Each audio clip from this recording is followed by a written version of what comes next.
1,00,000 మంది శివభక్తులతో కలిసి మహారుద్రాక్ష పూజలో పాల్గొనండి. వెంటనే కాల్ చేసి మీ పేరును నమోదు చేసుకోండి.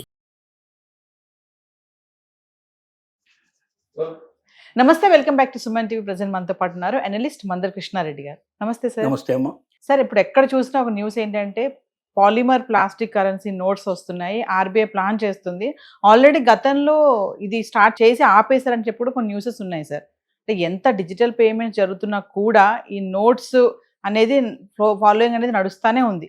మరి అసలు ఈ పాలిమర్ ప్లాస్టిక్ కరెన్సీ నోట్స్ ఎందుకు తీసుకురావడం జరుగుతుంది? మరి దీని వెనుకున్నటువంటి స్టోరీ ఏంటి? అంటే అసలు వస్తాయా ఇవి త్వరలో? అంటే నోట్ల రద్దు అని ఈ మధ్య ఎక్కడ చూసినా సోషల్ మీడియా లోపల విపరీతమైన ట్రోలింగ్ నడుస్తూ ఉంది. అంటే మనకు గతంలో 2,000 రూపాయల నోటు రద్దు ఎట్లయితే చేశారో అట్లాగే మళ్ళీ చేయబోతున్నారు అని ఒక వార్త పుట్టుకొచ్చింది. కానీ ఆర్బీఐ ఈ మధ్య క్లియర్గా ప్రెస్ కాన్ఫరెన్స్లో చెప్పింది ఏమిటంటే ఇది నోట్ల రద్దు కింద తీసుకోవాల్సిన అవసరం లేదు, నోట్ల బదులుగా ప్రత్యామ్నాయ నోట్లని ప్రింట్ చేస్తున్నాం. కారణం ఏంటంటే ఇప్పుడున్న నోట్లు చాలా తొందరగా చినిగిపోతున్నాయి, మరకలు పడిపోతున్నాయి. దాని మీద ఏదైనా పడితే తుడిచినా కూడా పేపర్ కాబట్టి మొత్తం టోటల్గా అల్లుకుపోతుంది, కంప్లీట్గా పనికి రాకుండా పోతున్నాయి. ఇలా మరకలు పడ్డవి, చినిగిపోయినవి ఇవన్నీ మళ్ళీ బ్యాంకుల ద్వారా ఆర్బీఐకి రావడం, దాని మధ్య కొత్త నోట్లు ప్రింట్ చేయాల్సిన అవసరం ఉండటం, ప్రింటింగ్ కాస్ట్ కూడా చాలా విపరీతంగా పెరిగిపోయింది, పేపర్ రేటు కూడా చాలా విపరీతంగా పెరిగిపోయింది. దీనివల్ల డబ్బు రూపంలో మేము రిలీజ్ చేస్తున్న డబ్బుకి దాదాపుగా ఒక 1/3 రేటు దాకా ఒక మొత్తం లోపల అమౌంట్ ఖర్చు పెట్టాల్సి వస్తుంది. ఇంత అని ఖచ్చితంగా చెప్పకపోయినప్పుడు ఒక పెద్ద మొత్తంలో ఖర్చు పెట్టాల్సిన పరిస్థితి పడుతుంది. ఈ పెద్ద మొత్తంలో ఖర్చు పెట్టడం వల్ల ఆర్థిక భారం బాగా పెరిగిపోయి నష్టాలు బారిన పడే పరిస్థితి, దేశానికి కష్టం వచ్చే పరిస్థితి పడుతుంది. రెండోది, చిన్నప్పుడు కూడా కస్టమర్స్కి బాగా డబ్బు ఉన్నవాడి దగ్గర 10 నోట్లలో ఒక నోటు, 100 నోట్లో ఒక నోటు చినిగిపోతే పెద్ద ఇబ్బంది కాదు. కానీ ఉన్నదే 2 నోట్లో ఒక నోట్లో చినిగిపోతే వెంటనే బ్యాంకు పోయి తెచ్చుకోవడం కూడా అది సులభం కాదు. బ్యాంకులో కూడా వెళ్ళి మన అకౌంట్లో వేస్తే తర్వాత ఎప్పుడు వాళ్ళ డబ్బులు మనకు క్రెడిట్ చేస్తారు. కానీ అప్పటికప్పుడు కావాల్సిన వాడికి అందుబాటులో ఉండదు. ఈ కష్టాలన్నింటిలో తప్పించుకోవడం ఒకటి ఇది. రెండోది ఏంటంటే ఇప్పుడు ఈ నోట్లు ఏవైతే ఉన్నాయో ఇప్పుడు యూపీఐ సిస్టమ్ ఇప్పుడు బాగా విపరీతంగా డెవలప్ అయ్యింది దేశం లోపల. కూరగాయల వాడు కానీ, టీ కానీ, పళ్ళకుండా కానీ ప్రతి చోట మనకు యూపీఐ సిస్టమ్ పెడుతున్నాడు. వెంటనే ఫోటో తీసేసి డబ్బులు వాళ్ళు ట్రాన్స్ఫర్ చేస్తున్నాం. దీని మీద కొద్ది రోజుల క్రితం మనం మాట్లాడుకున్నాం. బెంగళూరు లోపల యూపీఐ చేసినటువంటి ప్రతి పర్సన్కి, ప్రతి ఇన్స్టిట్యూట్ లేకపోతే ఏదైనా ట్రేడ్ మార్క్ సంబంధించినటువంటి వాళ్ళు ట్రేడ్ చేసుకునే వాళ్ళు అవుతున్నారో వీళ్ళకి అందరికీ నోటీసులు వచ్చాయి. బెంగళూరుని బేస్గా చేసుకొని, అంటే కర్ణాటకను బేస్ చేసుకొని ఇచ్చారు, అందరికీ నోటీసులు ఇచ్చారు. మీ అకౌంట్లో 3 లక్షలకైనా మించిన ట్రాన్సాక్షన్ జరిగింది కాబట్టి మీరు వెంటనే ఇన్కమ్ ట్యాక్స్ ఫైల్ అంతా సబ్మిట్ చేయాల్సిందే, ఇన్కమ్ ట్యాక్స్ రిటర్న్ ఫైల్ చేయాల్సిందే. మీరు మీ యూపీఐ మొత్తం ట్రాన్సాక్షన్స్ అన్నీ కూడా 3 లక్షలు క్రాస్ అయిపోయినాయి. అంటే ఒక వ్యక్తికి 3 లక్షల వరకు ఇప్పుడున్న పరిస్థితి ప్రకారం ఇన్కమ్ ట్యాక్స్ రూల్స్ ప్రకారంగా ఇన్కమ్ ట్యాక్స్ ఎగ్జంప్షన్ ఉంది. అంతకన్నా మించి ఉన్నట్టయితే అతను తనకు ఆ డబ్బు ఎక్కడి నుంచి వచ్చిందో, ఎంత ఖర్చు పెట్టాడో, ఎంత మిగిలిందో ఆ వివరాలు ఎప్పుడు కూడా ఇన్కమ్ ట్యాక్స్ రిటర్న్స్ ఫైల్ చేయాల్సిన అవసరం ఉంటుంది. అలాగే ట్రేడర్ కూడా తన టర్నోవర్ మించి ఒకవేళ తను ట్రాన్సాక్షన్ చేసినట్టయితే ఆటోమేటిక్గా అతను కూడా, ప్రతి ట్రేడింగ్ పర్సన్ కూడా, ప్రతి ట్రేడర్స్ కూడా కంపల్సరీగా రిటర్న్స్ దాఖలు చేయాలి. అటు సేల్స్ ట్యాక్స్కు రిటర్న్ దాఖలు చేయాలి, ఇటు ఇన్కమ్ ట్యాక్స్ కూడా రిటర్న్ దాఖలు చేయాలి.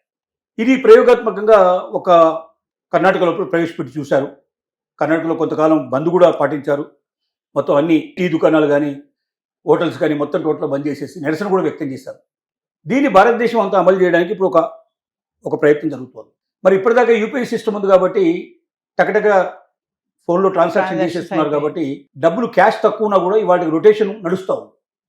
క్యాష్ రొటేషన్ తక్కువ నడుస్తుంది. ఎందుకంటే వీడు వేళగొడుతున్నాడు, వాళ్ళ కొట్టేస్తున్నారు, అట్లా నడిచిపోతుంది. కానీ ఒకసారి యూపీఐ చేస్తున్న వాళ్ళందరికీ ఇన్కమ్ ట్యాక్స్ రిటర్న్స్ ఫైల్ చేయాల్సిన పరిస్థితి ఏర్పడితే అందరూ యూపీఐ ఇప్పుడు మా కర్ణాటకలో చాలా వరకు యూపీఐ తగ్గిపోయింది. ట్రేడర్స్ పెద్ద యూపీఐ తీసుకోవడం లేదు, అలాగే కస్టమర్స్ కూడా క్యాష్ పే చేసే పరిస్థితి ఏర్పడింది. ఒక్క రాష్ట్రంలో క్యాష్ పే చేస్తేనే ఇంత టైట్ పొజిషన్ ఏర్పడింది.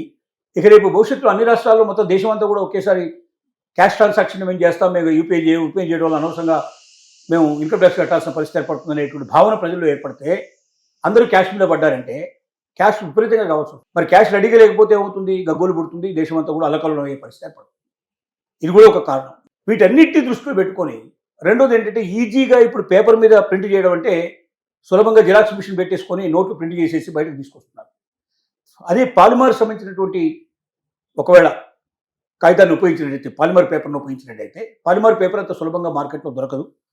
అది కొద్ది కొద్దిగా కొనడం కష్టం. దాన్ని ఒకేసారి పెద్ద ఎత్తున కొనాల్సి వస్తుంది. లక్షల కోట్లు ఇన్వెస్ట్ చేయాల్సిన పరిస్థితి ఏర్పడుతుంది. మామూలు సామాన్యుడికి అందుబాటులో ఉండని పరిస్థితి ఏర్పడుతుంది. అందువల్ల కొంత డూప్లికేట్ నోట్లు కూడా తగ్గే అవకాశాలు ఉంటాయి. అంటే అసలు డూప్లికేట్ జరగదు, దొంగ నోట్లు అసలు పుట్టమని చెప్పడం చాలా కష్టంతో కూడుకున్న పని. ఎందుకంటే అమెరికాలో నోట్లో కూడా దొంగ నోట్లు చేసిన వాళ్ళు ఉన్నారు, ఇండియా నోట్లు చేసిన వాళ్ళు ఉన్నారు, అన్నిటి చేసిన వాళ్ళు ఉన్నారు. కానీ పర్సంటేజ్ చూస్తే మామూలు పేపర్ మీద ప్రింట్ చేయడం అంటే ఈజీగా జిరాక్స్ మిషన్ పెట్టుకొని ప్రింట్ చేసుకోవడానికి అవకాశం ఉంది. కాబట్టి పాలిమర్ సబ్స్టమ్ అయితే అది జిరాక్స్ కూడా అందకుండా ఉండే పరిస్థితి ఏర్పడుతుంది. రెండోది పేపర్ కూడా చాలా ఈజీగా దొరకదు, చాలా కాస్ట్లీ ఉంటుంది. రెండోది ఎక్కువ మొత్తంలో కొనాల్సి వస్తుంది. చిన్న చిన్న ఏదో 10, 20, 25 కొంటారంటే దొరకవు. ఇట్లాంటి పరిస్థితి ఏర్పడుతుంది. వీటన్నిటిని దృష్టిలో పెట్టుకొని ఇప్పుడున్న నోట్లకు ప్రత్యామ్నాయంగా పాలిథిన్ లోపల ఒక భాగం ప్లాస్టిక్ లాంటిది, ఇది ఒక పాలిమార్ ఉంటుంది.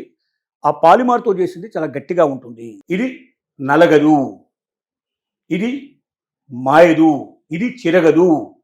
ఏదైనా పడితే కూడా మనం దాని పైన తడిగుడ్డ పెట్టి క్లీన్ చేస్తే కూడా మళ్ళీ క్లీన్ అయిపోయే అవకాశాలు ఉంటాయి. ఇన్ని రకాల లాభాలు ఉన్నాయి. కాబట్టి దీన్ని ఇప్పటి నుంచి మనం పాలిమర్ ప్రింటింగ్ చేస్తే బాగుంటుందని already reserve bank of India ఒక ప్రయత్నం చేసి కొంత ప్రింటింగ్ చేసి ఆపేసింది. డిమానిటైజేషన్ టైంలోనే మనం ఏదైతే నోట్ల రద్దు జరిగిందో ఆ టైంలోనే దాన్ని అమలు చేయాలని ప్రయత్నం చేసింది. కానీ అప్పుడు కుదరక ఆపేసింది. ఇప్పుడు దాదాపు తయారు చేసి రెడీగా పెట్టుకుంది. ఏ నెలలో అయినా దాన్ని రిలీజ్ చేసే అవకాశం ఉంది. రిలీజ్ చేసినా మొత్తం అన్ని నోట్లు ఒకేసారి రిలీజ్ చేయరు.